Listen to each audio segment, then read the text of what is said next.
How's it going? We're your State News beat reporters. I'm Ryan Kriska. I'm Matthew Argelander. And we're here to break down the Big Ten championship game in which Michigan State defeated Iowa 16-13. The first half started just like it was expected to. A hard-hitting, downhill game on both sides of the ball.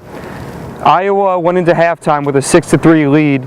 Michigan State came out, went up 9-6. And then it was Iowa who threw a wrinkle in their offense, threw an 85-yard touchdown pass, which was the first time Michigan State's secondary has really been exposed like that since the Nebraska game.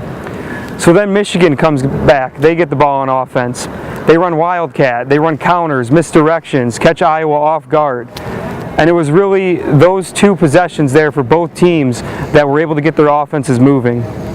Yeah, and then you look at that last drive of Michigan State. You have a 9-minute, 22-play drive capped off by an L.J. Scott touchdown in which he just willed himself into the end zone. And I was talking to a lot of the players after the game was over, and they were talking about how this year has really been, there's been so many symbols this year. And the mantra for the season has been reaching higher, and then you literally have L.J. Scott reaching into the end zone and reaching Michigan State higher. And then they also talked about the 10 seconds they stayed on the bus before the 10 seconds that they needed to beat Michigan.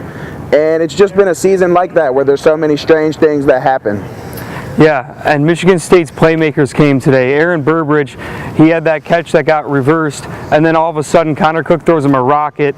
Burbridge holds on to it between two tough hits, and it's just been an amazing season for the Spartans. Yeah, Michigan State is in prime position. They're likely headed to a playoff game where I think they'll end up matched up with Alabama as the 3 seed. I think they'll jump Oklahoma this week in the polls because Oklahoma had a week off, but I think Oklahoma stays in that top 4. And MSU is heading to a matchup with Bama like Ohio State did last season. And I think the biggest question heading into the bowl games has to be Connor Cook's health. He didn't look at his best today. He had his throws didn't really seem to have the velocity that they normally have, and the Michigan State offense really lived on the run on that last drive and not really too many Connor Cook throws.